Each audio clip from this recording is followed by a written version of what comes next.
Welcome back, everybody, to Solstice Esports Overwatch Game Night. We will be getting into match very, very soon. And I'm Ravishing Ravish, the most ravishing man on the internet, joined here by Manaclass. Manaclass, how are we doing tonight? I think we're doing pretty good. It's time for some good Overwatch. There's just plenty of good Overwatch going around these days. We had a beautiful showdown this weekend. Very clutch finals, and especially NA, but even APAC was still looking very good there. Trials have started this weekend, so the teams that got knocked out of contenders are all trying to get back in. Open division is closing up. Like, there's so many things to do for competitive Overwatch players, including the Solstice Showdown. So I'm very excited to see these two teams facing off. It's Hour Zero versus Purple, and these teams have met each other before. Ravish, they actually met each other in the upper bracket before, and that's how Hour Zero got knocked down with a 3-0. But it's going to be, yeah, it's going to be a pretty good match. Hopefully, maybe Hour Zero can redeem themselves. Exactly what I'm hoping for, right? Hour Zero knows just the humiliation and just the unfortunate circumstances that they've had to suffer through for quite some time. So they decided, you know what, today's the day to go ahead and take it back, and that's exactly what I'm hoping to see. Because no one wants to get stopped. Being stopped doesn't feel good. So past that, what I'm really hoping to see is at least one map Hour Zero gets. As long as they can do Yeah. that, I'll walk away with a smile on my face. But let's go ahead and take a look at their roster. Yeah, and we've seen them before. I think I've casted them personally like 3 or 4 times at this point. Beckenbauer, Train Cloud, Sinoid, Viral, Jam, and Paradox. I think Paradox might actually be new to the roster. Might be a ringer that's coming in here. I've seen them before. So yeah, they've got a little bit of a substitute in there that might shake things up, make things more interesting. And we look at Purple. Yeah, I mean, we've seen these names before as well. It's the same thing. We always come back to H-Key, come back to Greg. Eglia is still in there. Vega's actually playing this time. They had some internet issues the last time around. Alexio's still on the roster, obviously, and listen, it's going to be a heck of a match. Like, we could talk about these players all day long because we've seen them play before, but honestly, I don't think we need to. I think all we need is just to get into the game and let the players speak for themselves with their gameplay, and the teams as a team, not just from a perspective that I don't want to talk to them about them, because obviously I do. I want to create that narrative for you guys, but the thing is that I'm just going to repeat the same things I've been saying in the past few times. And I think, Ravish, you're the same. We want to see these players, see if they've developed, if they've come up with some new strats for specifically this match, or because some other things happen. Because, of course, a patch has come through not too long ago, and sometimes you need a little bit more time to adjust to it than I did before. And yeah, I'm all too happy to see it and see what they can come up with. Man, I'm still personally hyped over watching, because I realized too, just my passion and the glisten that I used to see in Overwatch was completely reignited for myself. I don't know about y'all, but as a Yeah. personal Overwatch fan, when I watched just the Paris Eternal versus Philadelphia Fusion game, that right there was like, this is why I play Overwatch. That right there, that's the Yeah. reason why, and that's exactly the kind of stuff I know these players have within themselves too here in Metaclass. Yeah, and it's not just that, right? Like, you see that where it's just the pinnacle of Genji clutches and the Baptiste plays and the Sigma rocks, like all that just coming together beautifully. And then, I'm doing a European trials cast earlier today where I see Avoided just go the complete other direction, where they don't try and get that one perfect comp that everyone's running to perfection, but they play the heroes they really love to play. And it's really that contrast, and then that mix of the two, where they're trying to be very competitive, but also really trying to have fun and trying to enjoy themselves on the heroes that they love.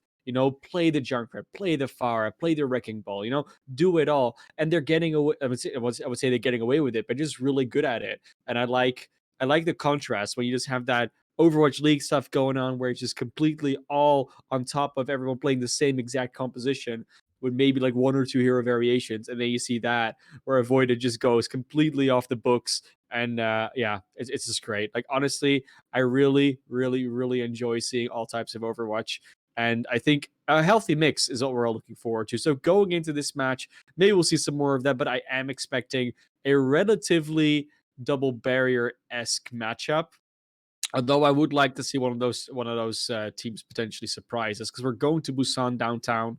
It is open enough that you can play a more dive-ish composition, but it has been seeming like the Baptiste double barrier setup has been so popular that it's very unlikely that either team will not run that. Definitely so. It's just because just the overall value that you get out of just the Baptiste immortality feel Yeah. overall is absolutely unrivaled. And plus, we talked about just the double shield too, which has been completely popular. But so far, it seems that we will not be necessarily getting that though. Like you mentioned here, Matter Class, it's definitely the much more dive-ish type, with a couple of variations as we're seeing the Symmetra coming out, which is and the Torbjorn on the other side. Love It's seeing that. it's just to get out of spawn quickly. The Torbjorn might actually stick with Symmetra as just the spawn thing. And Torbjorn can really work well on this map. You have this open area, you can just throw a turtle on an off angle, but they choose to go through this tiny little corridor because that's where they can get access to that off angle. They will have to go through main now, don't want to be split into that little tiny corridor, and they will start fighting here straight away with the other team. So now the kills being traded back and forth about the back piece. It's putting a ton to heal on the other side. That mortality field goes down, so nobody can die. But Sinoid takes it down almost immediately. So with that mortality field down, though, 20 seconds. If we put down the kills in Trankla, it will take out one, and Ben Killer is will take on his counterpart on the other end. But the main healer is down for Vega.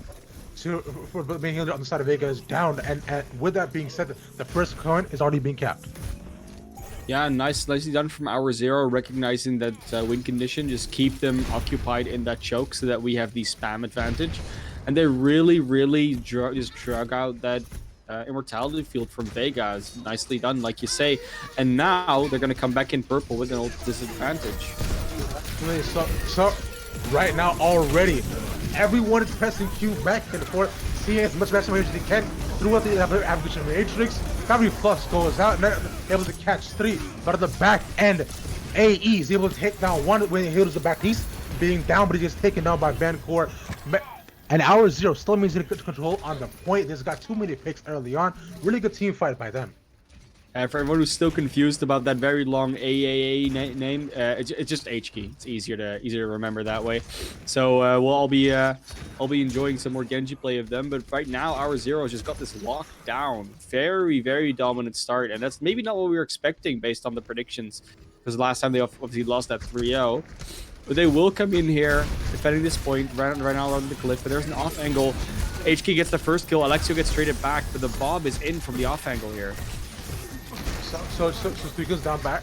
So pretty much just 3 kills down for the side of purple. So not able to get it to move back with Bonnie Glisten taking on his counterpart, but not able to get much value out of it. 70% is still on the point for our Zero. Just maintaining mass control at this point. They're consistently being able to push purple off of this point by these absolutely huge early picks in Matter Class. Not giving them a chance to even get on the point. No, definitely. And I think now finally you might see the ult advantage be there for purple, but they have to use it appropriately. You once again see them split this attack off, which means that the main is going to be held quite heavily, but it's all about dragging out that immortality field, and there it goes. So immortality field being completely down. The Genji is able to dive onto the backline, although not able to get anything for itself, but with their immortality field being down, purple is able to come in and just completely clean up and finally get some percentage down onto the point for them. Shut up. Absolutely beautiful. Yeah, very well done, and they still have some ultimates left. Both support ultimates are on the board. They will have to be careful about that Blade and Gravitic Flux on the other side, and there will be an Amplification Matrix in a rally as well. So, ultimate-wise, we look at just pure numbers. This is a advantageous fight for our Zero, but the execution of all these ultimates is still tricky enough that it could very well just go in purple's favor. Going out, our Zero has decided that they want to take the point back. Gravity Flux is able to get 1, but even when they get onto the ground, they're able to save Alga. Straight Cloud is able to get 2 for himself. They maintain complete advantage of control, and this should be the point here, Matt Glass. Yeah, they should be able to flip it here and also let the overtime tick down. I don't think anyone can make it, and even a Wrecking Ball will be able to try and touch in time. Vega tries, obviously, from the high ground, but will not be able to skate their way onto the objectives. That's the first point going to our Zero. Very well done. Like I said, maybe potentially a bit unexpected, but I do like that they're able to come back or like come into this match and straight away start off strong. That's probably going to give them a bunch of confidence going into the next rounds. And maybe they'll just win this map and they'll just keep it going. Like maybe actually Purple might have to go for a reverse sweep if it all goes well. But we will start going into the mecha base here, which is a very different point. Not as open, um, not as easy to play around, and the chokes are a bit further away from each other, so it's not as easy to choke hold. It's easier to rotate around as the attacking team when another team's defending. And going into this, you do see them having a very different approach as well. The high ground versus the bridge walk, and no one will be choke held this time around. It seems like. Do not, though. Both rocking standard double shield set up on both sides. So it's just, and right now, though, what we've seen before, because in the previous match, you found that Hour Zero was able to get 3 early picks, which is why they were immediately control of the point. And subsequently, for every single fight, because the DPSs were able to find at least one to do for themselves, especially in like Genji and Ashe, the fights went really well for them. So right now, we'll see if they're able to do the exact same, and see Hour Zero already onto the point. Yeah, R0 is going to take position there, takes down H-Key, and they will just be able to continue this fight. They lose Synoid on their own side, though, so it's not quite over. Viral's trying to get some picks here on that high ground, but it looks like the positioning of Purple is actually quite good. They're able to out-rotate it. The first point control has gone over to R0, but this fight is far from over. Definitely not, though, because right now Purple has taken of the high ground. So currently the Evolution Matrix comes out, not able to get much value out of it. Only HE is able to die from it. And Alexio is taken down yet again by Synoid. That's gotta really feel bad. You just got back, but Synoid on a complete rampage with his sidemate Viral, able to clean up on Purple. And that'll be first take for them. 33% already. Yeah, 33% and counting. Now we're up onto 40, and still, you know, our zero looking so good. Purple really looking for answers here. They've got the tools to work with now, but they really got to start hitting these application matrices, especially gravitic fluxes that just need to get more value than they had before. Definitely. So the rally and both supports ultimates are out for the side of Purple, and able to find much value out of it as of right now. Bob comes out too, but only able to get 1 pick for themselves done by Greg. So, but we'll see if it translates that into anything else past that. As Gravitas comes out, not able to get much past that, but 2 go down, 3 go down for the side of Purple. That's not able to get onto the point. Here, man, passes Algafon takes on his counterpart, but they're still able to translate to anything more. The both tanks are still alive. Sorry, one tank is still alive for the side of our zero, and it's still 85% onto the point as Zaga goes down. And you do see how spread out everybody is as well. Viral goes in almost alone, just dies there. Now there will maybe be a retake coming out here for Purple because they've got the numbers. But meanwhile, the respawns are coming back in from our zero. So it's going to be a close one. And Greg dies with that gravitic flux ready. Uncharacteristically dying early in a lot of these fights. That will just, yeah, they'll have 4 members left. But with HK going down, it's all going to no places where they wanted to happen. And that's going to be the first map going to our zero without like a huge effort. It really seemed like Purple wasn't ready for anything there. Actually about Greg too. Unfortunately, because he was the only person on the point, he thought he was safe with the immortality field, because the Ashe was on the high ground, she was able to completely shoot it down. And from there, he was just free range, right? It was an open range and he was a target. Beautiful gravity flux you were seeing here coming out by Train Cloud. And it seems like right now, this match for our zero, it was just beautiful stuff by them. I honestly was not expecting it. You would not believe that our zero was the team that lost 3-0 last time. Like you would not believe that. And looking at this match, I don't think it's over. I definitely don't think that this is going to define like, oh, this is the rest of the series. I think Purple has a lot of potential, and a lot of it has to do with, you know, it not being control. Like map types matter a lot in Overwatch, especially when you go from it being control or it not being control. For me, control is really that outlier that doesn't allow you to play your own game a lot of the time, because it doesn't give you any space, any opportunity. It's just 6v6, and it's just almost a constant brawl. Like it's hard to really get a proper ult economy rotation going when you're not on the defense. It's really hard to get change anything tactically or composition wise, because you just don't have the time or the space or or the resources. So that's why I'm really a favor of these other map types, and I think Purple has a good idea of what they want to do there. So that's of course a choice between Gibraltar, Rialto, or Route 66. All of them good maps. We've seen Rialto quite a few times lately, so if they pick something else, that might be a little bit of a surprise and a good thing. But Purple is giving it a bit of thought, so they definitely don't want to pick the wrong one by accident. And I mean, if it's up to you, Ravish. We Mhm. talk about it a lot. We fantasize it a lot. What would you rather have as the first map in the future? As soon as Push comes out, would you want Push to be the first map type? You maybe go with like Hybrid or Escort, or they just got to stick with that good old Control as the first one. I think definitely still good old Control as the first map is definitely what I would want, because on my end, as you mentioned, right, it doesn't necessarily allow each team or each member to really get into the flow of what they want to do. Because I find that Hmm. once one team is able to completely control the game, they're able to find that momentum for themselves on one side. They're able to almost take it over. Because in these competitive games, energy, momentum plays into a massive factor for all the subsequent matches going forward. So if one Yeah, team is necessarily able to, like just take over all the momentum on that first map, not able to necessarily play their game, and not necessarily, like I mentioned, like play the game and go forward from it, which is why I'm all in favor of the Control. It just because look, both yeah, teams are a little bit uncomfortable, both teams are being a little bit wary, so that's why it's like ease into it, don't just go full yeah. force. Yeah. No, I do get that. I do think that Push provides that similar opportunity, but with a little bit of a new twist, because it's going to be a new game mode, right? And it's still going to be Yeah, that yeah. thing where there's one objective in the middle.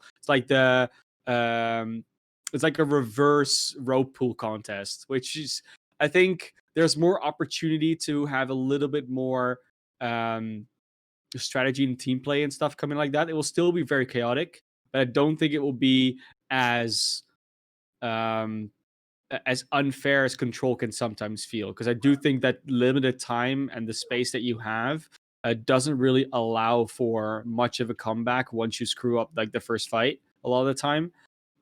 So I do think Push will probably work a little bit better in that sense, but we'll see. We'll see what their official tournaments decide to do, what Overwatch League will do when that finally happens, because it's going to be a few months still. We're not quite there yet. First, we have to get through the summer, and then a little bit of the fall, and then we'll finally potentially get something. But we're now in Gibraltar, and that's something else entirely. We'll see Widowmakers on both sides, HK on the Hanzo, and a Viral on the Genji. Sports and tanks will be the same. Winston, Diva, Ana Brigitte, and I like it. We're actually going to see a full mirror now that HK also goes over to that Genji. Just wanted to check with the sonar. The attack will come out from purple because, of course, our Zero chose to be on the defense. And Glisten immediately able to get the kill under his counterpart. This payload just started to start moving. God, what a beautiful pick by him. Very well done. You see them immediately trying to follow up. Use that space that's been cleared by the Widowmaker sideline to just take over the high ground. It's going to be very hard for the defense to really come back now that Synoid is back, but they have to be careful. Can they get that counter on Glisten, or will Glisten just be the dominant Widowmaker today? That's the question, right? That's going to dictate a lot of how this matchup goes and how the Genjis play into it as well. Absolutely so here, because you see overall they're ever widow on the high ground can immediately cause people to like play much more wary, have to hide behind a lot more silence. But speaking of which, the Winston is taken down, the main tank is down for the side of purple. Yeah, and we do have now Glisten playing from underneath in the car wash, in that tunnel, we call that. Now going back up to the high ground. Is being chased down by Viral, though. This is what you're kind of afraid of, right, as Widowmaker, is that how much peel are you going to get? How much is the Genji going to be able to chase you? In the meantime, on the front line, everything's happening. Greg is picking up Paradox, a lot of healing gone here for the defense, and it looks like they're going to be able to clean this point up with no time whatsoever. Beckenbauer again goes down, just keeps falling here, and Viral's trying to chase down this Widowmaker, but just cannot find her. Yeah, definitely. So on the back end, though, with Greg is able to almost de-mech Train Cloud. Though he has to completely back off, and it gives so much space as an easy first point take here for the you know for the attackers. It's just they're able to find so much space for themselves.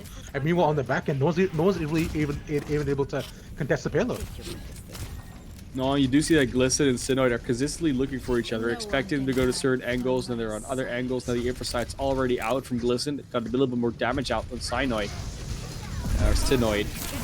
There's the Nano Blade. Oh, it's going to be devastating.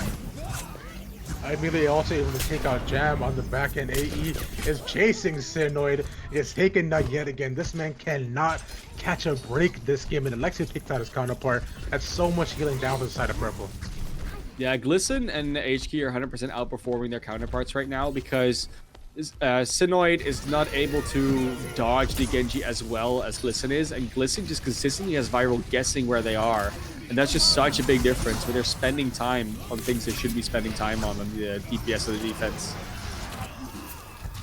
Really so, but right now, though, they're finally able to get our Zero off of the payload. But for how much longer is the question, right? So go ahead, over a quick reset, but Train Cloud come out, finally gets HK, you know, for a little bit of revenge for his teammates.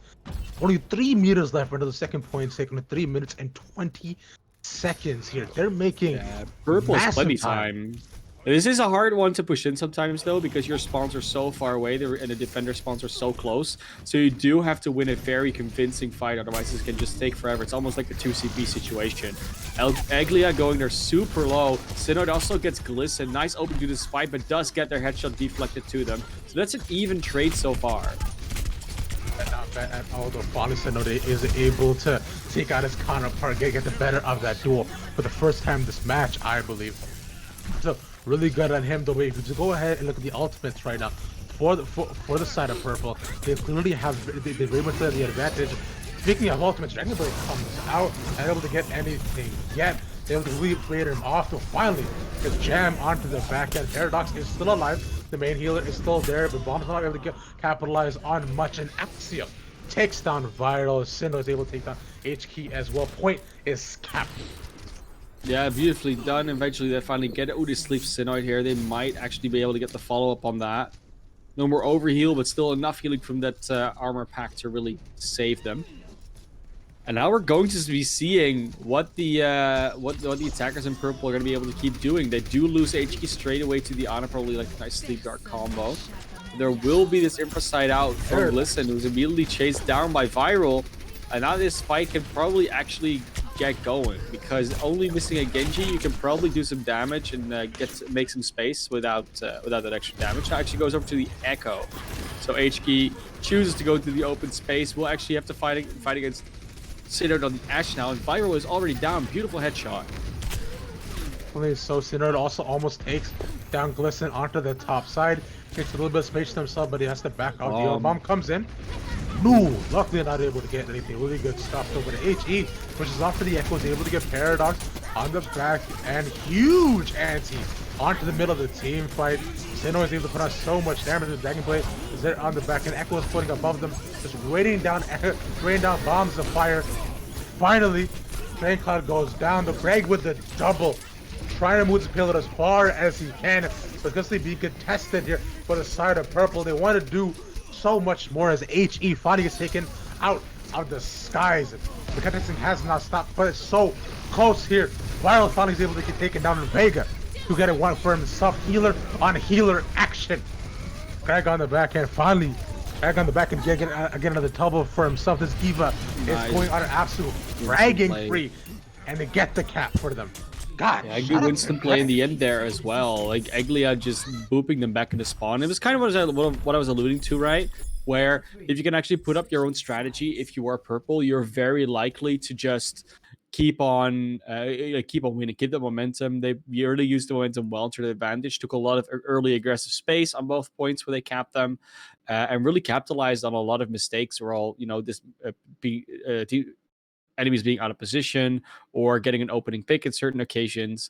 Yeah, the DPS definitely did their job. They cleaned up where they needed to clean up. But I also will say that definitely Eglia and Greg definitely put in the work. Like in the end, you saw that fight, right, where Greg gets all the kills, Eglia just boops them back at the spawn. Like they do consistently provide enough distraction and a lot of space that the DPS can actually do their work. Because I do feel that it's a bit easier to do on the defense as on the attack. Because of course you get to make the space, and the defenders don't usually attack you to like deny you that space. But We will see if that continues on when they flip sides. Because if Craig and Eglia can do the same thing on defense to give Glisten and HK all that space that they had on their attack, then this will be a very hard one to win for Hour Zero. But if Purple is not able to do that, if that tank line is not able to do that, then Hour Zero is probably going to have a field day and do a very similar thing to what we saw Purple just do on their attack. Attackers incoming. So here, but we're also right now, right off the bat, I'm looking to see if we can get that same widow on widow action that we got last game. Now, when the first couple of shots here, Glisten did get the better of Sinoid for the first few shots and was able to create so much space for himself. So now I wanted to see Sinoid on the bottom side do the exact same. Now he is heading down to the hole. We already know no contested picks have been had. So we'll see he's able to get a pick as he goes right up onto the high ground, but nothing just yet. No, it's always going to be tough, right? The Widow 1v1, you kind of try to feel out where the other one is. You know, there's like 6 spots she can be, and that's the one she actually is. You know, so I have to guess that out to your angles. But it will be a defense that's holding on for a bit longer than it looked like our Zeros was. They're now finally getting on the back line. Alexio under a lot of pressure, but looks like they will actually live. No, Train Cloud will get that kill before they get demeched. Bigger stuff by him, just trying to be able to capitalize on at least one with the main healer down. So right now, though, this creates a lot of Hour Zero. Beautiful pick by Glisten onto Viral, and this should be first cap for them. First cap going out 5:15, plenty of time left. No, I don't think any slower or necessarily faster than what Purple did, and they are going to actually be able to back up and not give up too much space, but still get into a good position. Try to grapple a 10 from Glisten to maybe get something going there, but they will be pushing the cart and they play relatively safe. The shuttle is not at all uncontested, but it's a bit, I don't know, it's going to be a bit of a battle to take over or give up that high ground. Eglia not able to take out that Primal Rage. Beautiful headshot from Glisten though. That was like an air shot flick into the head. It was, I don't know, that was just insane. Like, to see a play like that, you got to be scared of that Widowmaker. So here, and we've been putting the shots all up consistently. As Raleigh is able to come out of sword, the Dragon Blade. Listen, it's taken down almost immediately at the beginning of the fight, but not much being taken just yet. Dragon Blade not able to capitalize on much more. So Raleigh is still out. So Vega able to shut down Viral onto the back end with the main DPS being down. The Diva Bomb goes out, not able to catch him, but Sinoid doing so much work onto that high ground, able to get 3 for himself. And that should stave off any sort of defense here for the side of Hour Zero. Wow, that was sick.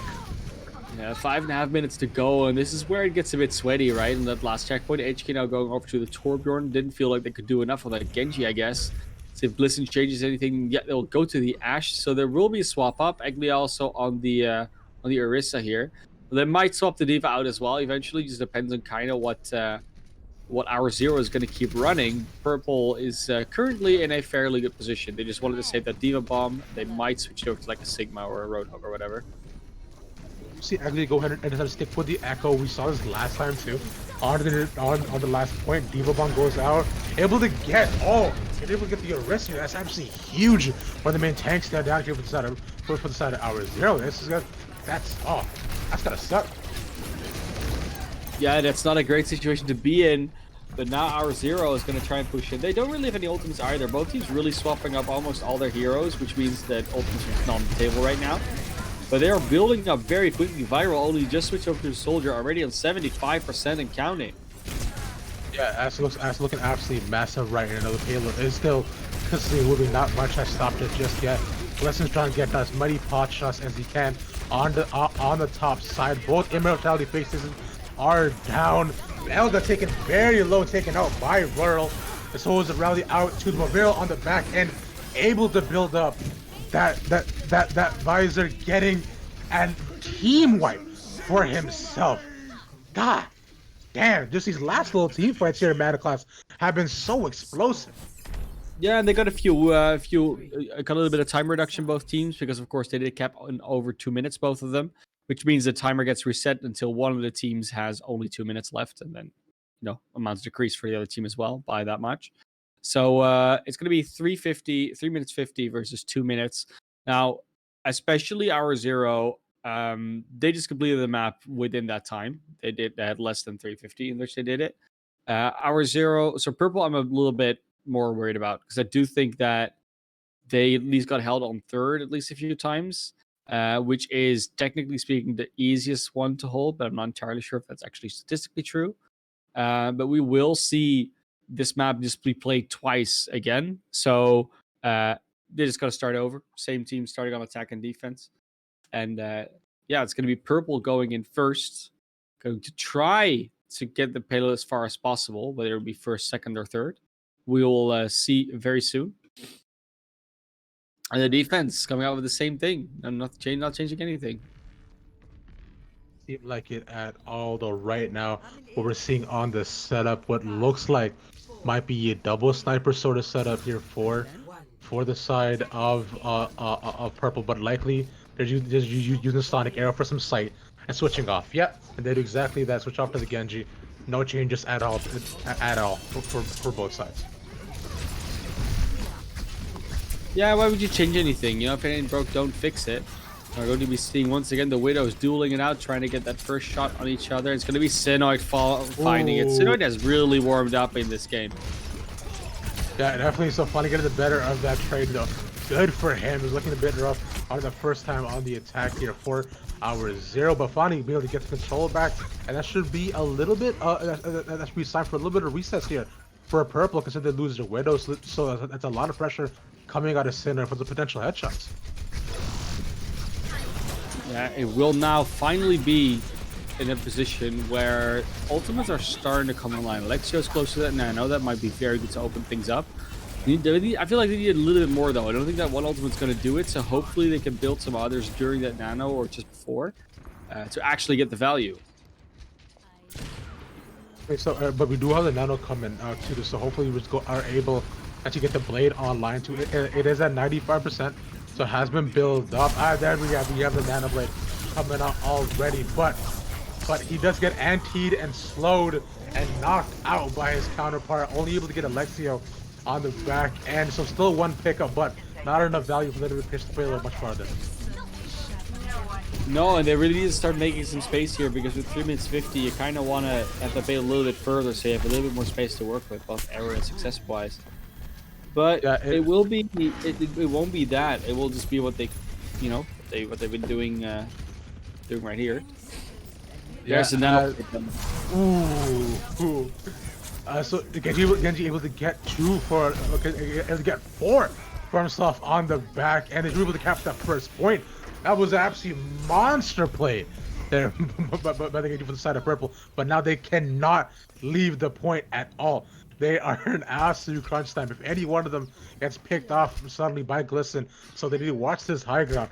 Things are looking a little bit dire here for purple. Yeah, purple now completely on the higher ground, in control of that. It's going to be hour zero. It has to try and retake that and keep defending. Of course, only one person needs to be booked up the cards for not that long, and it will just tick down very quickly with the Islander Brigitte just trying to heal from downstairs up on that shuttle, and they will be the ones staying on the payload. But doesn't just get taken out on the top side. That's a lot of its camp pressure. Taken out, then Genji taken out by the Diva Bomb. That's so massive though. And Viral just comes in for the cleanup squad on the back end. He just wasn't able to find shelter in time. And because of that, with both hit scans down, that is going to be 59 meters down for the side of purple. God, that was unfortunate. That was very unfortunate. I do think that purple, didn't quite get off what they wanted to get off there. They still got past the first checkpoint. They got the pay a little bit further afterwards as well. But the main question is, of course, can they actually put up a defense this time? Because last time there wasn't really one. They just barely existed. So I really hope that at least for their sake that they can get that going. Yeah, strong words coming at you, man, class, but I do agree here though. It was just they were just simply adding no pressure, I found, onto that front, and the payload. And the payload initially just wasn't able to move, and secondly, when it did finally get going, they just weren't able to get enough value, I find, out of the ultimates, especially with a Nano Blade 2. See, that's 2 ultimates down for them, and only being able to get the honor for it. It's just not worth. No, it really isn't. But of course, we're going to this fourth and final round here. Watchpoint Gibraltar between hour zero and of course purple. Whoever loses the match will just be out of the tournament because we don't have a lower bracket yet. We just have just one lower bracket, and yeah, that means that both teams definitely have something to fight for. Definitely so they do. And we are seeing a bit of change up here for the side of our zero. They're going for a bit of a different comp. It's quickly working out for them as they already had 2 picks for themselves though, because with the Roadhog. Beautiful stuff by them. Nice early pick. But they do switch back to the Winston and the Widow. So short-lived but viral, taking out his counterpart. That should create a lot of space here for our zero. And the payload is already moving. This is a very different story from what we saw here initially from purple. Hey, Glitz now over on the Tracer as well. He just wants to go for more of a one-clip mentality to just not let that card go through so easy. And Alexia does take out Jam before they lose Eglia themselves. Definitely. So that we'll see if he's able to get any sort of one clips for himself. That would be absolutely beautiful to see. But as of right now, the purple has been able to move through this first point here pretty easily. Not doing too bad for themselves. But out of the back, and Greg is almost at half health. Dragon Blade is being built up, and Viral gets taken out, and Trayclaw gets demeched as well. As 2 picks down, but we can is he'll get one back for himself. The payload still has not been stopped, but it seems like it will pause momentarily. Oh, but listen, sticks the pulse bomb. Yeah, and I'm very much thinking that this defense is gonna hold for a little bit longer. They still have 2 minutes 15 to go, and 2 minutes 15 sounds like a lot of time, which Overwatch can be. They can also drift away so fast. They do get that kill on the HQ to open it up. No more head on that Genji, but there's the nano for both teams. They're coming now, so Eglia is able to get one, but so is Eglia, and finally, what an absolute rampage. He is mad, he is angry, he's able to get 2. The main healer and DPS down for the side of our zero, and Eglia, god damn, getting 2 with that Dragon Blade. Huge value for himself, stopping that payload in his track. Still a minute 35 though coming out. Yeah, now HK has been doing a little bit better on this Genji right now. Of course, we also have listened on the Tracer that is just running around in very annoying spots for the attacker. So our zero, they have to step out their game. They have to use these 4 orders that they built in tandem, or like use them properly. Maybe 2 more, maybe it's only go for the full 6. You have the time, but that might be risky. So they're just gonna go for the resets. Yeah, I mean, Eglia already down, the main tank down for themselves already right now, though. I think at this point, if you are our zero, you got to be able to think as to, is this fight really worth it? Am I going to be able to get something out of it? And so far, though, they are not. They're just getting trampled and decimated, the one pick after the other. D.Va Bomb comes out in desperation, but Greg gets taken out on the back end, not able to live until his mech comes back to life for him, and the payload will go ahead and move a little bit forward for our zero. Now we're talking about one more fight because the payload doesn't have to go that far. It really has to go just beyond the doors after the second quarter. It's not that bad. Like there's, it's gonna be harder. I mean, you don't have the exact spawn advantage that they have themselves, but it will be a position in which they can definitely hold. Only 20 seconds to go. This could be the last one. It could be the payload is moving pretty through.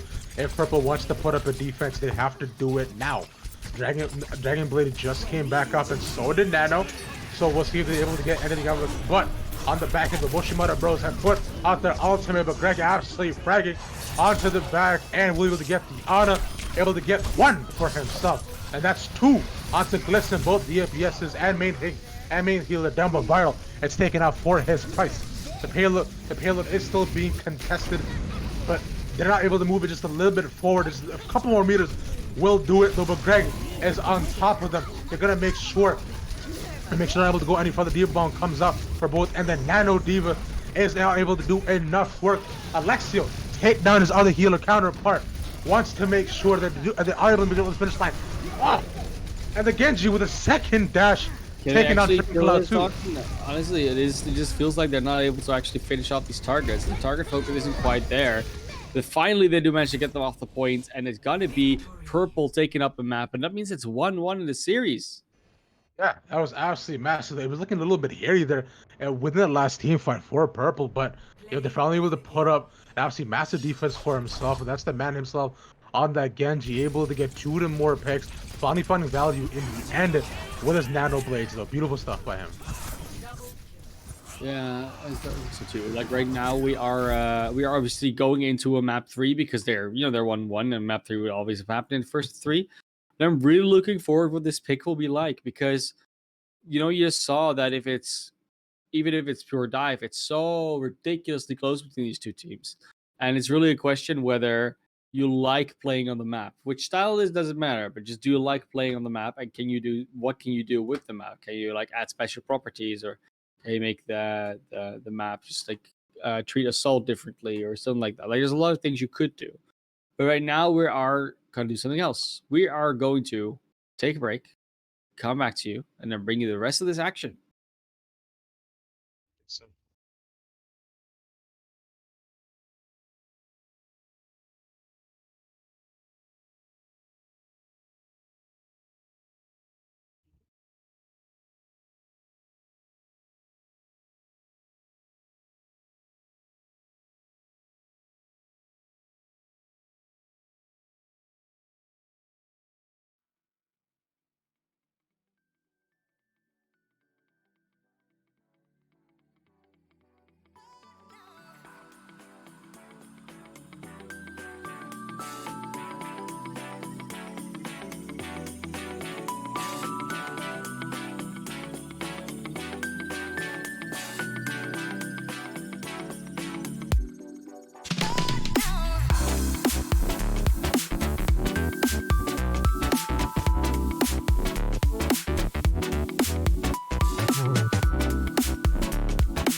Back everybody to the Solstice Showdown right here on Solstice going. I am Ravishing Ravish, joined here by Mana Class, and we're having Purple Zero versus Our Zero.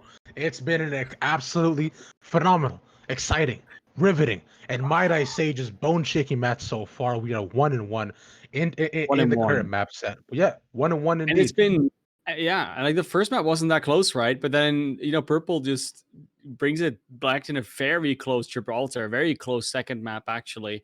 So now we're going to King's Row, which is again, it's not a control map, it's more strategic. We might see some high ground holds. And generally speaking, these are maps that tend to favor Purple a bit more, where they can think a bit more about their team play, think a bit more about those individual strategies, the compositions, how do they set up the off angles. And they've been very good on that in the past, and I'm expecting them to keep that up. I'm expecting them to pull that through and to just, yeah, I wouldn't say dominate, but to just to win this one as well. I do feel like Purple has that in the bag, and I also feel like that because Kings Row, we always say it's not the map you go to because you've got a special strat prepared. It's the map you go to because no one has a special map prepared, a special strat prepared. Um, might be a little bit boss coming out before we start this map, but it will be looking like the defense, at least with HQ, comes again out on that Echo. We've seen that before. HQ on the Echo, Glisten on the Ash, and then we have Vega and Alexio on the Zenyatta Baptiste to round it out. Of course, double barrier. I am definitely expecting Eglia and Greg to not be on the same place in the defense. I'm expecting Greg to hold on that high ground on the clock tower together with Glisten and maybe Vega or Alexio in order to get that crossfire in. Because if they can get that crossfire in, get their dynamite, their accretions, their hyperspheres behind that shield or behind both shields that Beckenbauer is probably going to put up, then they're going to have a very nice time building ultimates quickly and just doing a lot of damage. Yeah, most definitely so here, and that's what really does come down to, right? Because Overwatch is that game of ultimate, so you want to see who's able to find those early picks first, get the value out of their ults, and from their the melee cap onto their point, and really that's really huge overall too. You know, whoever's been able to find more value out of their ultimate, get a couple more picks, has usually been able to maintain and dominate control as usual. Now we've seen before, as HQ and the Genji, of the previous maps, whenever he gets the blade, he usually gets the nano for himself and is able to have an absolute massive turn now. But we are already into the game here. Purple versus our zero. So I'm excited to see what more they can bring. It's been back and forth so far. With this third map, though, we should get a divisive, almost I find a divisive answer as to who will be able to take this lead. And it brought a nice teleporter out. You just teleport to the high ground of the cinema over there. We'll now be able to go through this high ground on the side of Kings Row and try and contest this high ground position of Greg and Glisten. But let's see if they can actually do that, because they do manage to get into this clock tower. But meanwhile, they have left both their Genji and their Widowmaker completely in the middle, just in center. It'll be interesting over to Alexio. Tries to go for the peak and is taken out by Son. That's already one healer down. That's also when Glisten is taken down to a healer and also one of the main DPS. This is like right now Purple is getting picked apart, and that should be the first capture for our zero. Yeah, and that's like the downside of running that split composition, right? If they're able to put you out of position or put you back into a little bit of a corner, and they just get free sidelines with that Widowmaker, you're going to be in trouble. And it's exactly what happened there. Synoid immediately gets that opening pill. And then Viral actually piles on as well with that, because they're just in a corner.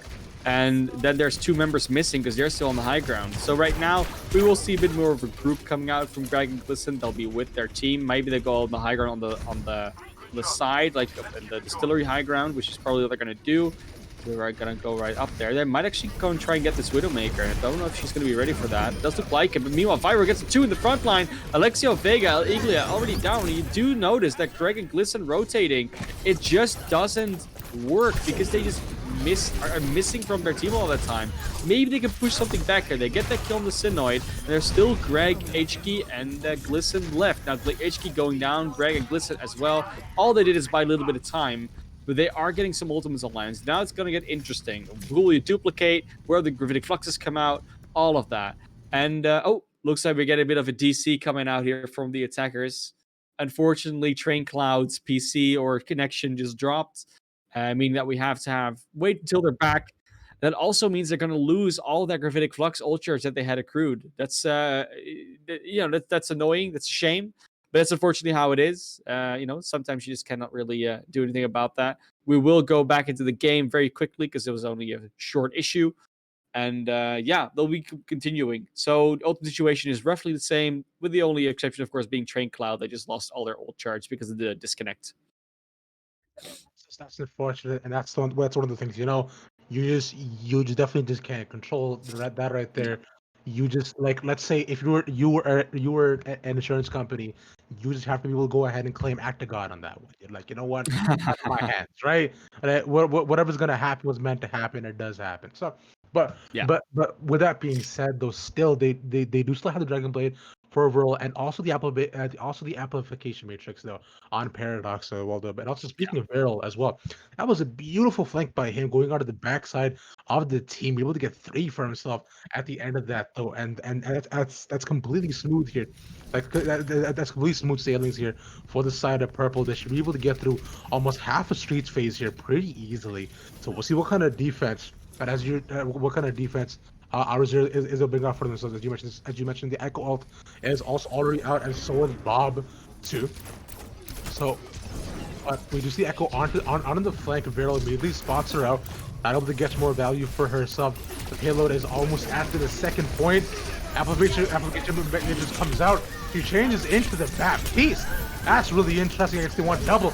Application matrix for themselves. The Bob able to take out Big Cannon onto the back, and he is finally able to do something. Gustin getting two for himself with Bob, putting out absolutely massive value.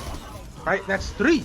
That's three outside, but it's coming out for themselves. 3 picks for them, for almost 2 for the side of our 0. But still, they're still able to hold this payload on the streets, telling themselves that you're not getting past this DC or no DC. I'm sorry, sir.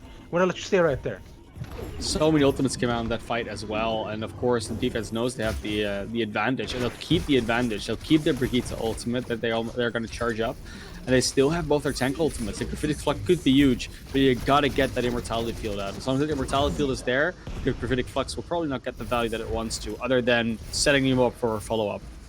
Definitely so, because more often than not, what I'm seeing a lot of is that as soon as Dragon Blade comes out, so is the Immortality Field. So more often than not, those Dragon Blades are being used to take out the Immortality Field. As soon as I say that the dongle gets dropped, Echo's trying to do as much damage as she can onto the back end, but Train Cloud, even before he can swing that melody, gets dropped by Gustin. The rally comes out onto the back end, putting out so much healing, and a double kill from Vega. Absolutely massive. That's a quad for them, for a 0 for the side of our 0. Sorry, Beautifully done. They have to use 3 of those ultimates, so they'll only have the amplification matrix left. But they're already they've stabilized pretty well. There's 2 minutes left now for the attack. Even if they cap second now, they'll have about 3 minutes left by the time they get there. So that's a pretty decent time decretion already. But the question is, of course, if they can hold on for longer, and if they can, that would be beautiful. Maybe they could even hold it in Street's face, because then they have a very clear win condition. And completing the map of King's Row can sometimes be harder than you think it is. So the less you have to push, the better. See, beautiful rotation here by purple though, because amplification was thrown out in the front, so they just decided to take a bit of that side point, and so they put up amplification of their own. Immortality Matrix gets down. That's only 20 seconds on that. And the Gravity Flux is able to put down 2, but not able to get much more than that. No, Echo's trying to put down so much damage. She almost has an ultimate, as the main healer is down. Vega gets dropped, and still she goes ahead, changes into the Genji, takes down her imaginary counterpart. Dragon Blade is put up and gets taken out, and takes out Train Cloud 2. God, beautiful stuff here done by the Echo. And with that, they should be able to capture it. Oh, we get another disconnect here. This time it's from the defense. We're going to get a pause after this fight ends, which is right about now. Unfortunately, not the Echo complete. There we go. There we go. Yeah, we're just waiting for the fight to end. So it's a little bit of a.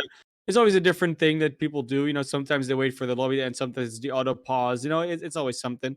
But yeah, it should be fine here. Looks like they're gonna get their player back in, and they had still won the fight. So 44 seconds left. They're gonna have a blade, an application matrix, and a supercharger. So that's a good combination to do a lot of damage with. But on the other hand, there will be a Critic Flux and a Rally on the other side. So a lot of damage mitigation, a lot of stall potential, a lot of maybe burst kill potential if they can get a good Flux off after the Application Matrix. Yeah, it's going to be an interesting story. Of course, we had the Train Cloud DC earlier, and now we have the Aglia, the disconnect. And I mean, it's almost like it's a fair thing. You know, you lose one, we lose one. So that's just kind of how it goes. But in practice, of course, it's not like they made a deal or anything. And unfortunately, a same thing which happened in Train Cloud. Everything I believe was also close to his ultimate, so he does go ahead and lose that. So DC for DC, alt for alt, a fair trade-off for them. It's almost as though it's almost the both teams shook hands and said, I'll actually go ahead and lose the alt, you go ahead and lose one too. That way we'll go ahead and make it seem perfectly fair though. But like it just seems too coincidental to your meta class. I sniffed something Yeah, amiss. Yeah. it is. It's one of those things that you're like, is there a plot afoot? Is there something Exactly. something being planned here? It's a conspiracy theory that's coming back up online, but we are still waiting for the pause to come back. I think there might be a little bit of it's a bit of a heavier because disconnect than we had before. So it's waiting for Eglia to be back in the game. Will probably Mhm, not be too long, but depends on what the issue actually is. mhm. In the meantime, though, talk a little bit about yeah, in the meantime, we can kind of Yep. do whatever. Yeah. We've Yeah. got It's some time. so let's go ahead and talk a little bit about just previous team fight that was coming out of R0 and also for the side of purple though. I just want to talk a little bit about the echo here which purple had, Yeah, which I found that they're doing so well here. It's they really especially are. yeah. It's I find that he's able to put out so much value, able to kill the Genji, turn to the Genji himself, kill his counterpart, I believe get a one more too. That was really nice to them. But tell me a bit about the rotation, right? Which I believe Purple did. Because as soon as they saw the application matrix come out, they immediately ducked to the side and went around the back of streets. Yeah, it looks to be very clear to just go back into this game quite All right, soon. never mind. Yeah. Because the Egg is back, at least back in the lobby. It looks like everybody's ready, so we're about to go back in. And of course, see this potentially last team fight come out soon because they're still chasing down the last few kills, still cleaning up a little bit, and now they get the respawns back in. So HK and Egli are still underway, and meanwhile, the attackers of Hour Zero are already approaching. They are definitely making a good case to start this fight early, and they always get Vega early. That's not really what you want to see here, Ravish. Oh, the main healer down here for the side of Hour Zero. That's means so much healing potential lost for themselves. And with no immortality matrix, it's gonna be really hard for them to stay alive until he comes back up. But he needs to rush back.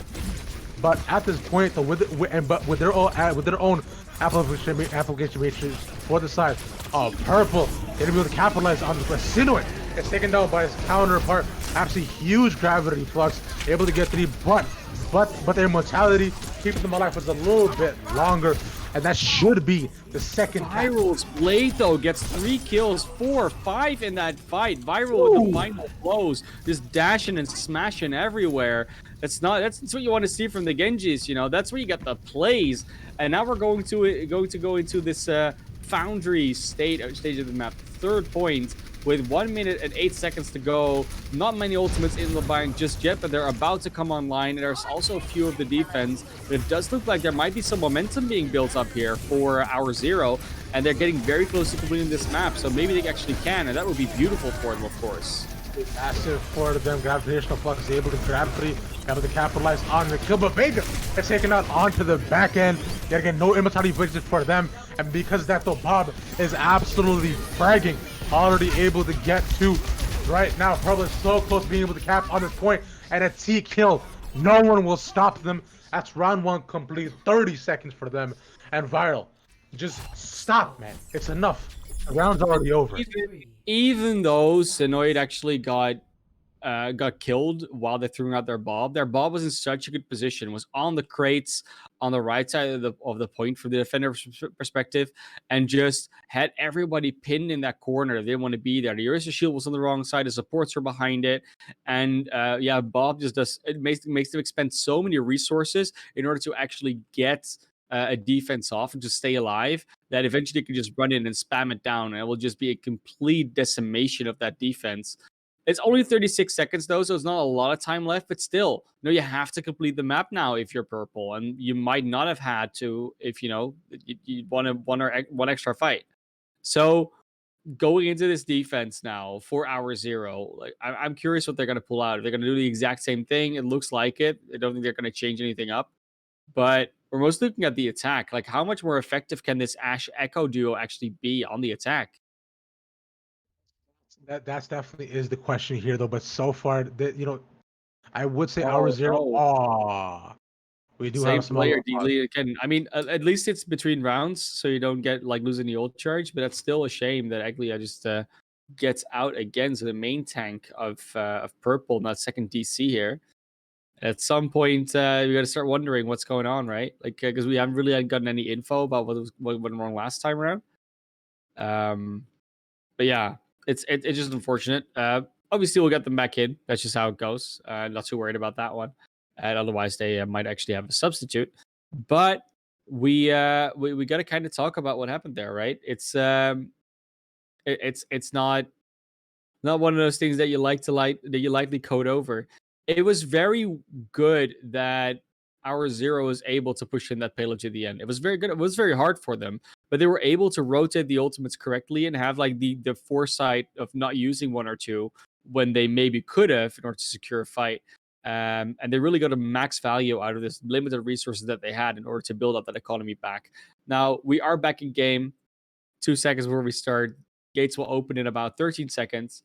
And yeah, like again, a Hour Zero on the same composition they just ran an attack. Now, of course, on defense.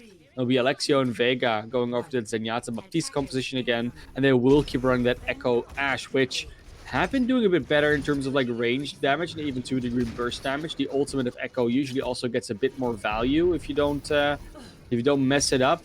But those Dragon Blades of Viral and even from HK have just been really good when they came out. So Viral has been getting absolutely massive amounts of value for them, able to get 5 first up on that Dragon Blade, but Sinoid already taking out Glisten, they're getting the better of this little Ash match. You're getting Viral, as you're just saying, able to pick up 2 for himself.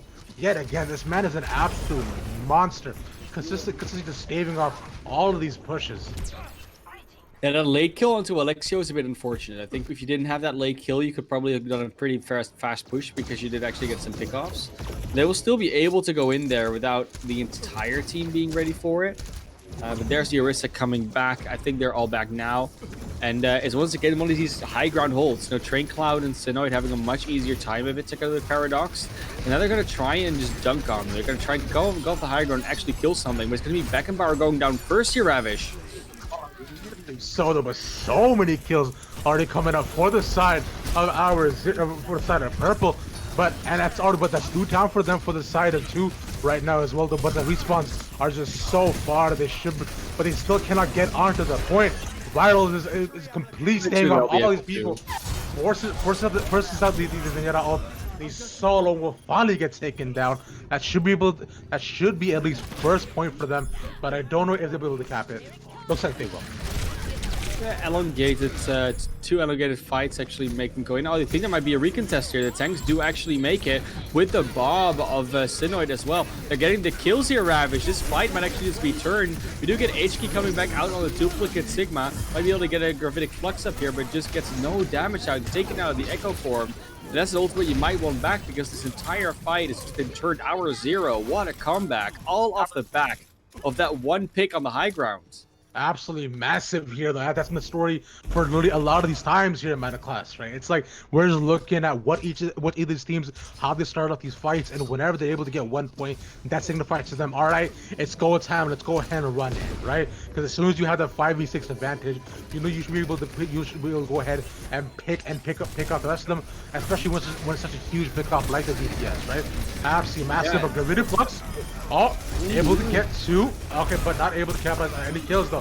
But Buchanan is absolutely fragging, but so is Glisten. The Bob comes out. Will he be able to get any more value for them? But right now, though, it is still a 3 for 2. Make that a 4 for 2 for the side of purple. Sorry.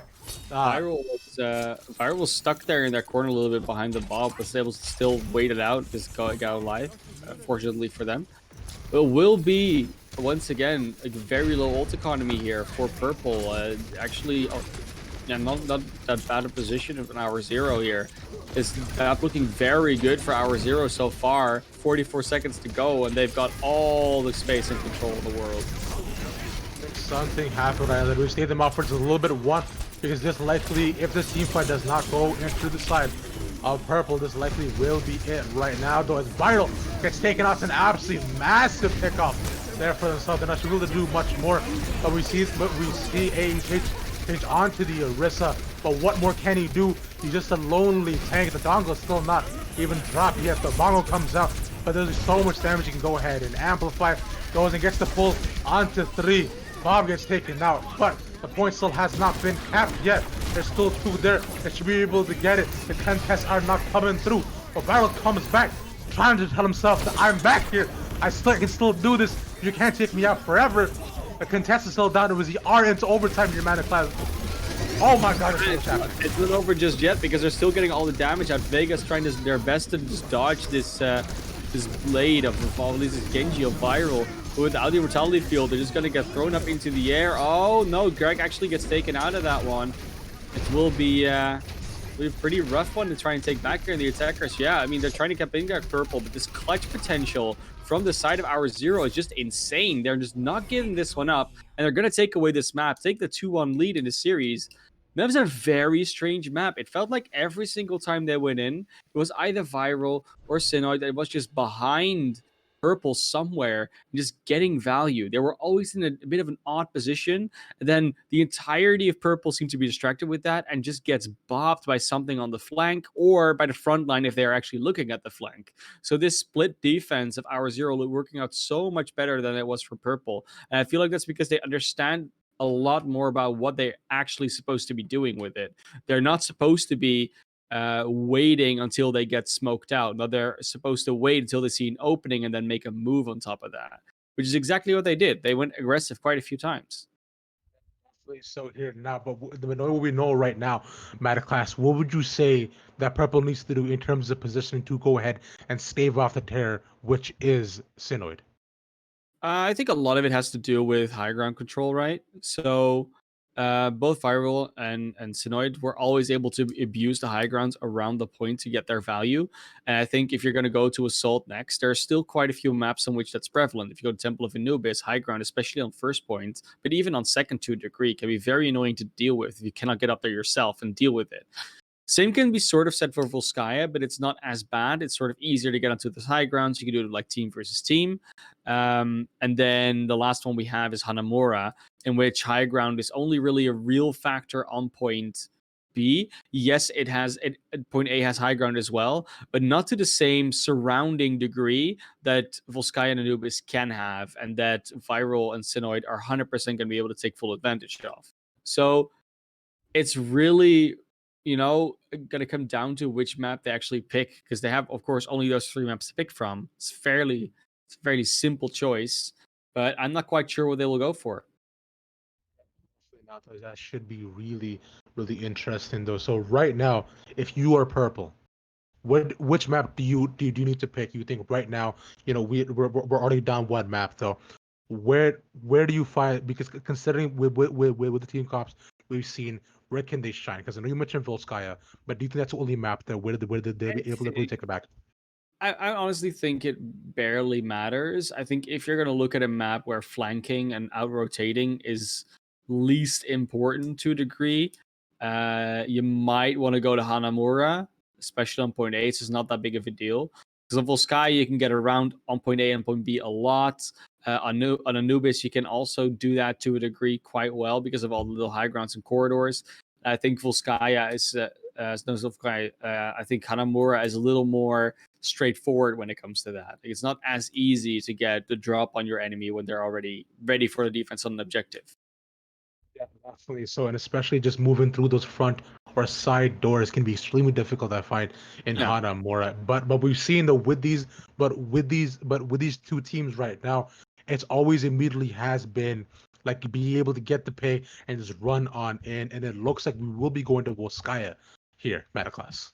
Yeah, you know what? I don't mind it. I think as well, if you want to keep playing that Echo and H key potentially, like the competition they were playing before, I think Volskaya is a very good map. Of course, we have seen fairly good games on Volskaya lately. There have been, quite extreme map results where just fights kept on going and they just got pulled back. It was, which is insane sometimes.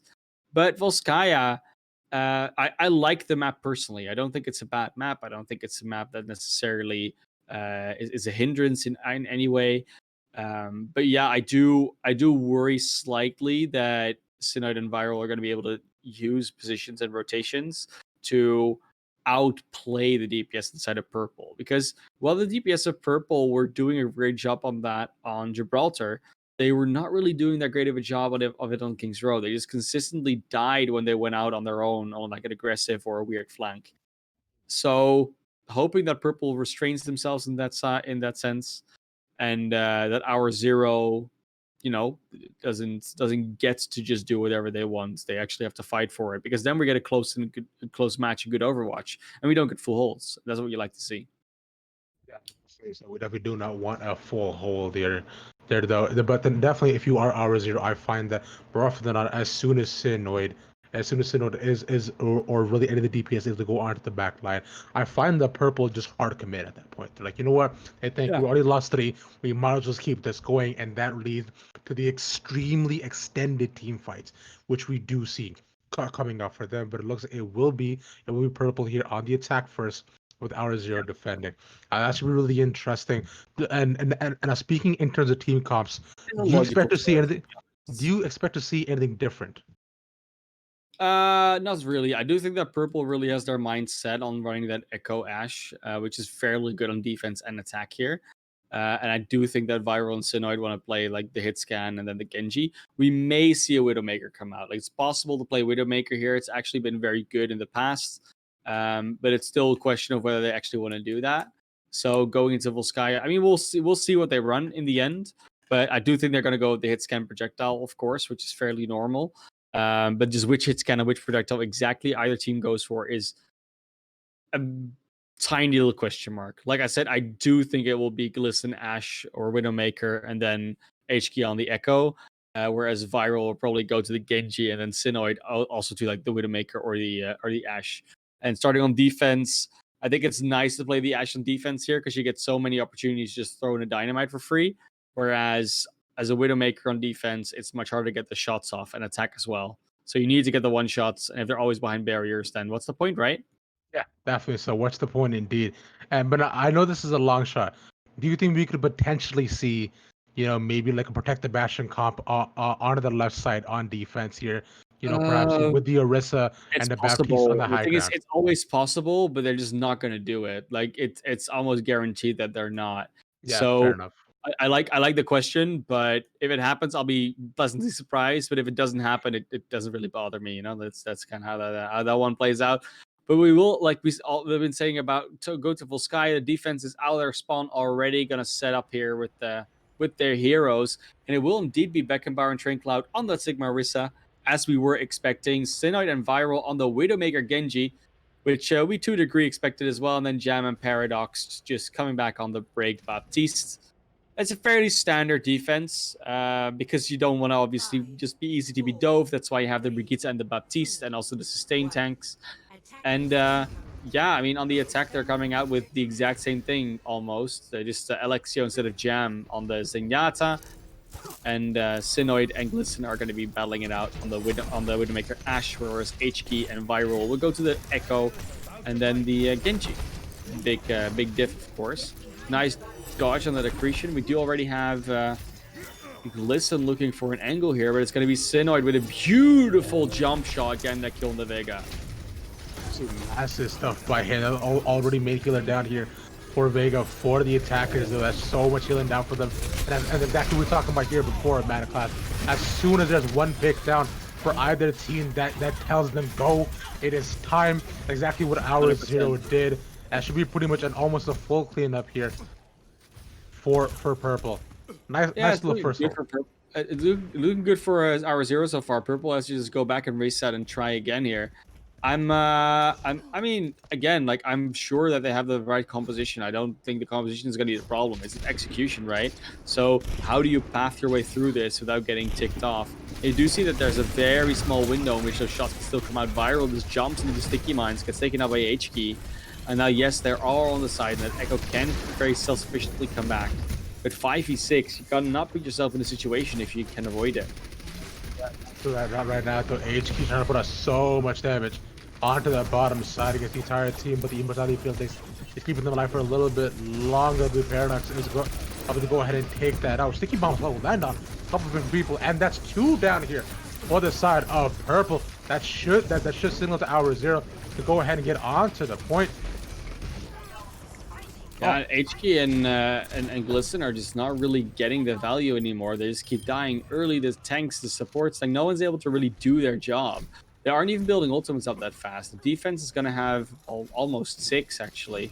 Yeah, they're charging some up. They'll have Greg, HKs, and Vegas in the next fight, but I don't know if that's necessarily going to be enough because it's just more tools in the defense, and they can opt to use them if they want to. So we do see the infrared sight come out for Synoid, so that should stave off the attackers for a little bit longer, considering all their positions are given a waste to go ahead and hold for just a couple of seconds. They have a minute and 30 left to get on the point, but Synoid takes a little pot shot to the body. Luckily that wasn't to the face, he would have died there, and that would have completely opened the map for them. But Train Cloud, oh no! Completely gets taken out by Glisten. That's so unfortunate, but huge here for the side of purple. The universe goes ahead and sinks to him to be able to pick up at least one for himself, and HK able to get the other tank. Now at this point, purple do definitely need to go ahead and get onto the point. There's 60 seconds for them, and they're maximize on this.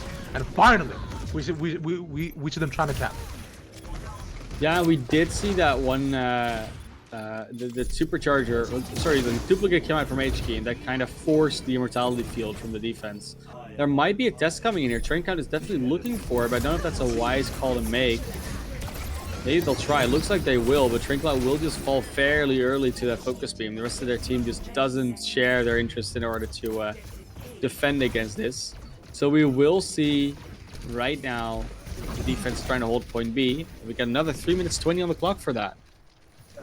So and that's just a little bit of a stagger though in these 3 minutes right after. Go ahead and looking at the ultimates, they do have 3 here on the side of purple with Bob, with the Approbation Matrix, and also with ZL2 on that Transcendence. So should be absolutely massive for them, especially that Transcendence if they are able to get onto the point. Oh, but Sinnoh just takes a huge headshot onto Glisten, and that should stave off R0 for a little bit longer.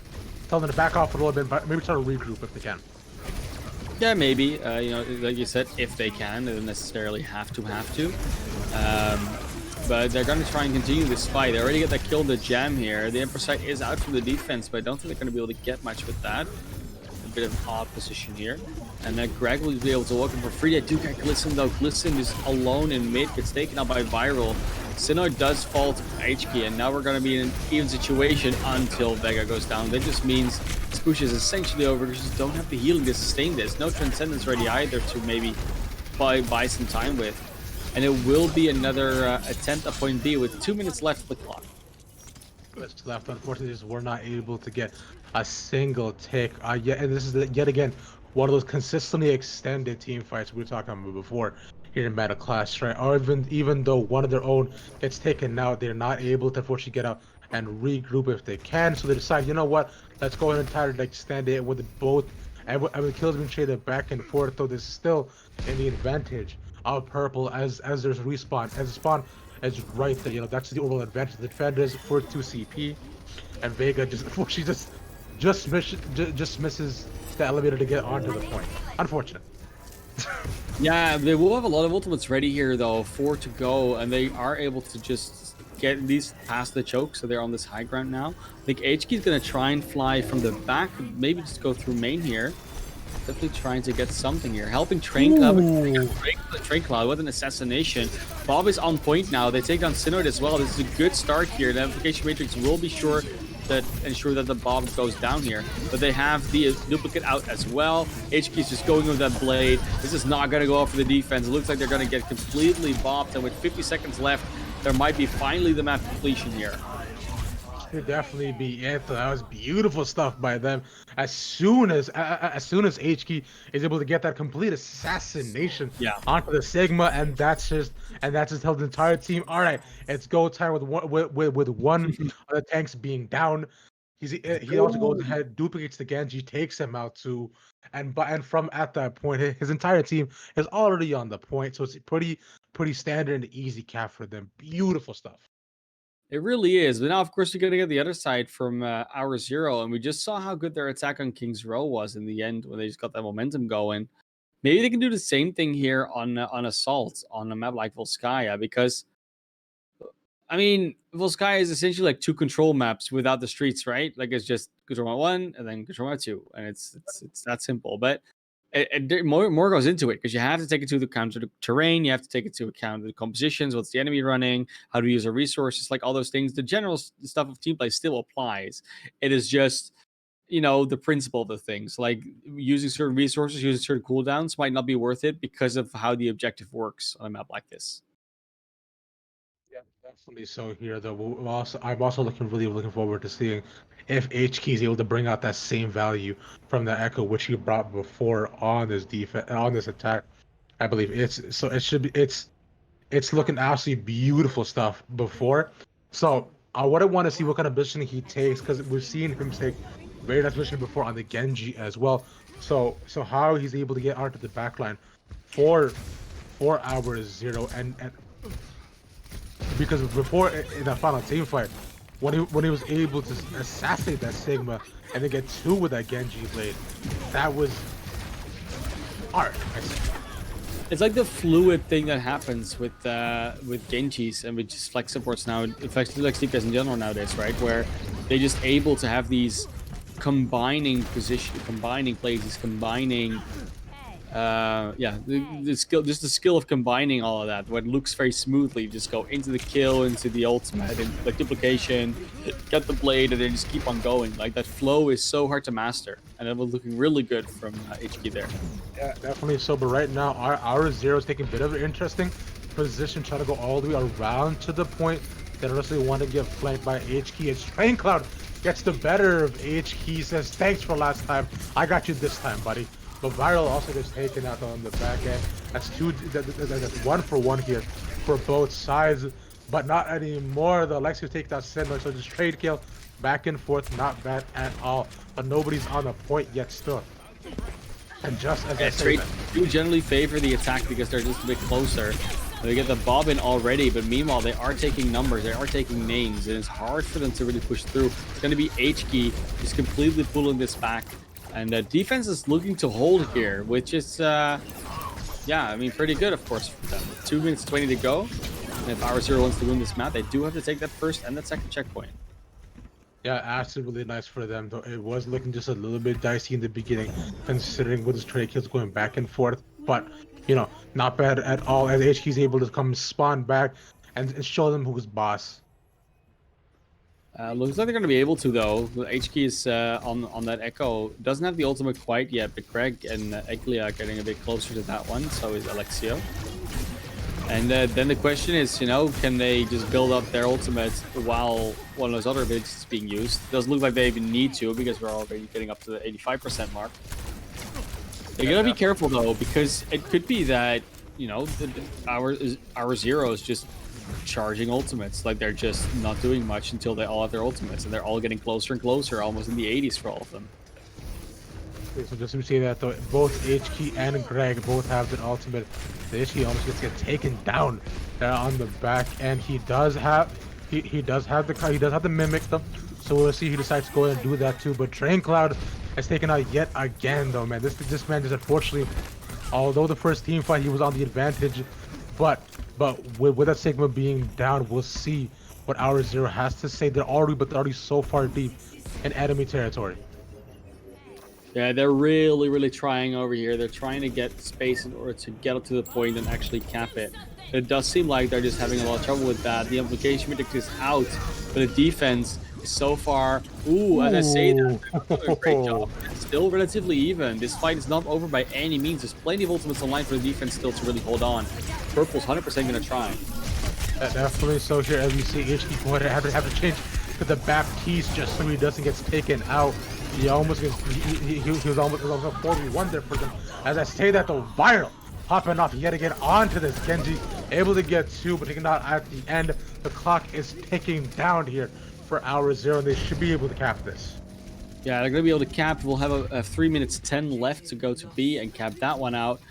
And that should be plenty of time. You know, if you have 3 minutes, you have some ultimates in the ring. They do have that supercharger ready, and there's not that whole lot of ultimates as in the way of defense. Now, Glisten doesn't have that Bob yet.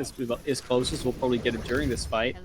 But that means that a supercharger can help just burst down Bob and Enkaji and other stuff. Like it's a fairly standard basic principle, right? Discord the Bob, then just shoot the Bob with everything you have, and you win.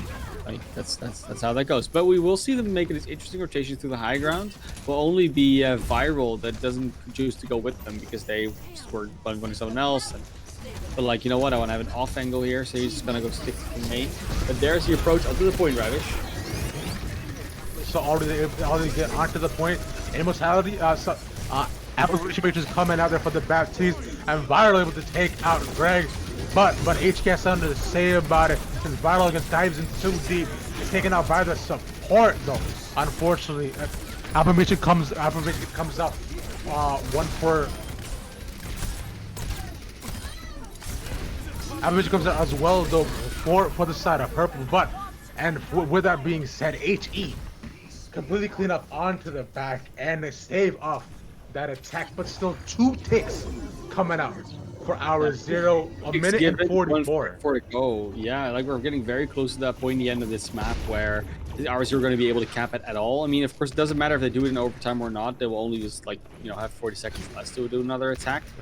But it's really a question of whether they can complete at all at this point, because 126 are still making very cautious, very slow movements, which they sort of need to do. And they don't have that much in terms of resources to work with other than just the vanilla power of their heroes.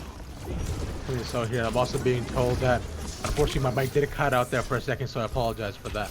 But past that, though, we're seeing the defense take an interesting perspective. HK going on to the back, and we've seen him do this before with these massive blanks, huge amount of sticky bombs, and lots of ultimate though. But he's not against you right now, so you can't necessarily assassinate anybody. But already Affirmation coming out for the side of our 0 onto the high ground, but none of them onto the point. They only need one more tick to go ahead and even the score out. But if Purple want to make sure they cannot get onto this point, they want to go to a third map. But our 0 wants to end it here. And Train Cloud says, no, sir. We will go ahead and do exactly that. Yeah. Absolute complete. They got the final tick, and we will go into overtime. Yeah, our 0 now getting to attack again. Only a minute left. Minute 19 is there for the other side of. For the other side, you know, here of Purple. And Purple's been doing very well in this match so far. They do seem to be struggling every now and then with a really basic fights. Both teams have these weird moments where they just pick someone up from the other side. And I will generally say that it does seem like Purple has less of like this thing that's called team awareness. So where is your team at what time? What are they doing? What are we talking about? What are we fighting? And they split up a little bit too much. I think if they manage to pull that fight back 6v6, they're going to have a much better chance as to the way they're doing it now when sort of everyone is everywhere. I know that's sort of how you want to deal with a double shield, especially with the spam comp, but it really, really messes with your productivity, and it really messes with your senses as well to a degree. But we will now get this attack on the road. Defense, again, not changing anything. Attack, not changing anything. Both of them think it's been working. It will be paradoxed on the Baptiste, Nandas, and Yata, though, but I think that was already the case anyway. So, you know, let's go. Okay, so here, though, it's absolutely beautiful. I do have a small little pause coming out. I believe Eglia has Same player again. It keeps on happening. It's one of those things. Yeah, you know, we've been on pause for longer than we've been playing. No, that's not exactly true. But you know, we've been having fun in the pause menu. The pause menu has been a fairly cool screen. I really like the design of it. You know, you see the broken spawn door in the background, all the chairs on the ground, the books, vase. It's all there. You know, it's everything you would ever want to just be on the ground and just live there peacefully. If you ever need a book, you know, just check on the ground. Maybe it's there. You know, who knows? And find out, like, explore the world, talk to your parents a bit more, you know, call your mom, right? I'm sure she misses you. Go ahead and definitely do that, though. But one thing I did want to bring up was the positioning that we got out of the side of our 0 on the last attack here, Meta Class. I find they took a completely different approach because usually we've seen this go straight first, head on, and decide. You know what? If we get a pick, we get. If we don't, we don't. But this time they moved a lot more strategically. You know, it's like going around these side They did. corners and little corridors and going out and trying to find high ground wherever they could.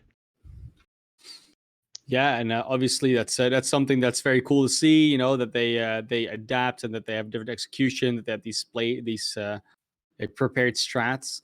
But you know maybe it's better if they don't have someone DCing every time. But we will get back into the game. I think everyone's basically ready to get back. Agli is also back.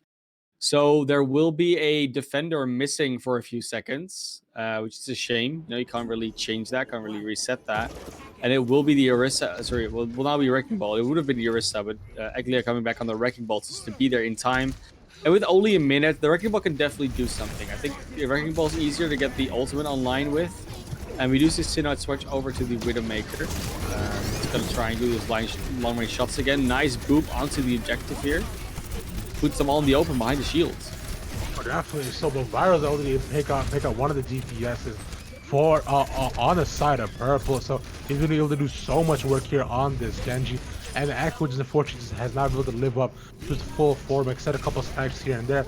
Paradox, though, unfortunately able to pick out Eglia, not able to put on that value on that ball as you were mentioning. But Sinoid misses the snipe, but Glisten is getting booped off of the map. Oh no, and that should be first cap here. First cap, yeah, it definitely looks like our Zero doesn't quite want to give up the potential of winning this map yet, and they are up 2-1 here, so they can close out the series by just winning out this map. Purple in a bit of trouble here, but then again, you know, they could probably hold on to this point and then just go into their own attack and potentially match it, maybe go for a draw. We'll see a lot of shields and the application makers come out. The first tick already taken here on this point B, Ravish. It's not going well for Purple. Although, as you already have 2 down here, 3 down for the side of Purple. Viral able to do so much work onto the back end, and Train Cloud is taking our people onto the front. They should be able to capture only one more person left. Lucio trying to spot, he's just trying to stall as long as he can, but he's only one man. And with that, that's both points capped here. Oh, 1 minute as well. So they get a minute for the first point, and then after they cap first, they get another 30 seconds. So technically it's like a minute and a half. But you know, that's details. You know, we just say with a minute left because it sounds way cooler. And now it's all up to Purple to try and match that, to go 1 minute and 19 seconds and just cap 2 points with that. You can actually cap both points and have time left with that, but not over a minute. So even if they do that, we'll still get another attack from both teams. Yeah. That being said, though, Purple has to do that first. And they really struggled on taking objectives because this recontest from our Zero has been amazing. Like every single time they're about to lose a point, they still manage to just come back, win a fight, and make the other team get another full wipe in order to actually get the points. So if they can keep that up, then I am not so sure that Purple can actually complete this map, and then we might see the series end in a 3-1 for like the one that we didn't expect. So it's been absolutely massive because I find they're just not able to shut down Viral onto this Genji. He's consistently been able to pick off their healers and go on the backline, get their tanks, and from there, though, he's able to capitalize on the Dragon Blade, go on the cleanup squad. And it's just, and so I find that at this point, if Purple want to be able to get to this point, they need to shut down Viral. Yeah, that 100%. It's 100% the case, and we will indeed see the attack come out with the exact same thing. Purple doesn't want to change anything up, and I don't think they necessarily have to. It's just that they need to start getting these kills. Like you said, they need to stop letting Viral get the value that they're getting right now. They need to start getting more value with HK, especially. He's getting shut down a lot lately by all sorts of things, really.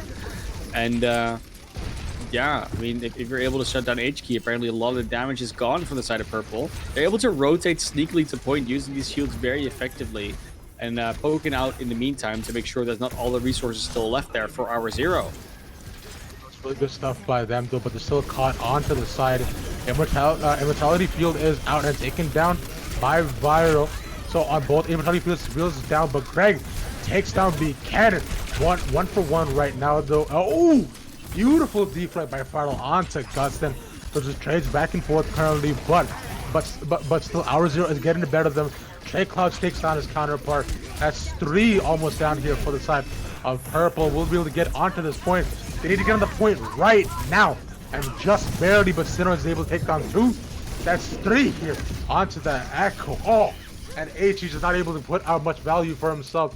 There's need to clean up squad a little bit more, and that should be the point here. Yes, sir. And just like that, Hour Zero take the map 3-1. Yeah, Hour Zero doing a great job there, just winning 3-1 here. And honestly, their defense was just very strong on both points. They're coming back on King's Row after essentially losing that was insane. Same thing here on Volskaya. They sort of come back into an almost unwinnable situation. They just come back in and stall for even an extra fight.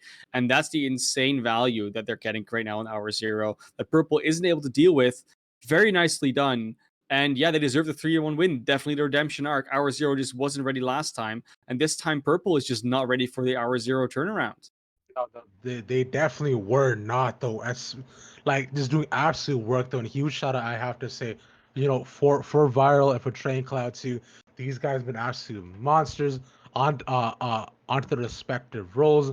Because we were saying before here, Mana Class, at the beginning of this map, that will Hour Zero be able to go on the redemption arc, right? Because they got stomped Yeah. last time. Will they go ahead and bring it back for themselves, like and redeem what was once theirs? Because nobody likes getting stomped.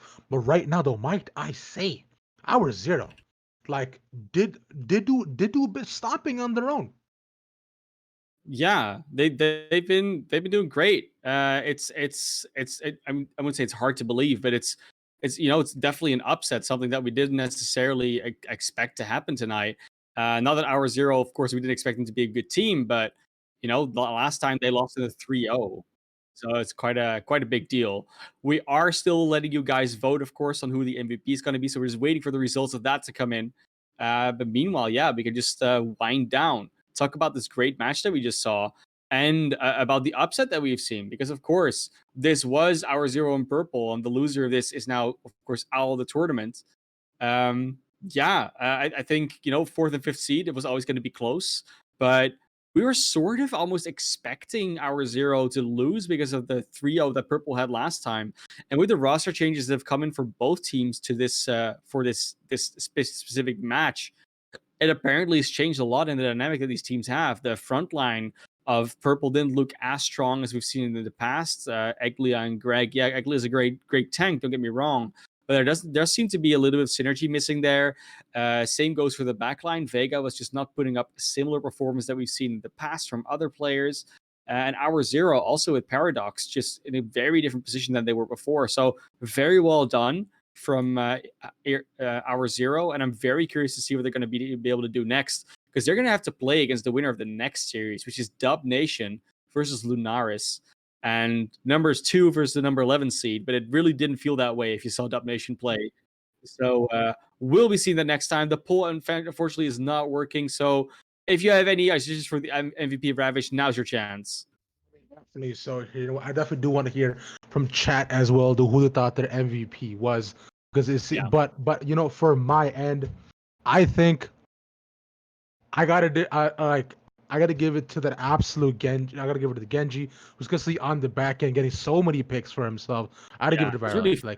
This is free to do whatever they wanted. Not even a lot that was set up by their team. They just did a lot on their own, recognizing their openings, recognizing their timings. And that's like the other way to play Genji. The one is just to stick with the team and find the gap together. And this time, Viral's really finding it on their own. They're really getting that value on their own as opposed to more of like a team effort. Sure, there's still some team effort involved, but I definitely feel that Viral was able to make like solo plays a lot of the time. So I would agree with you that on the MVP. And with that, we're going to throw it to a break because we'll be back in like just 12 to 15 minutes with the next match, which is going to be Lunaris versus Dub Nation. You don't want to miss that one. We'll be bringing you that action very loudly and very colorfully in order to be able to decide who's going into that loser bracket finals or semifinals, really, and who's getting ever so close to maybe find their way back into the upper bracket, into that grand finals. But for now, thank you very much for watching. I've been Man of Class. You can, of course, see the socials on the bottom. This was Ravishing Ravish with me. We've had a great time casting. It was a little bit late for me, so I'm sorry if I wasn't as active as I usually am. But we'll see you guys in the next one. And don't go anywhere. Just grab some snacks, grab some water, because the next match is just a few minutes away.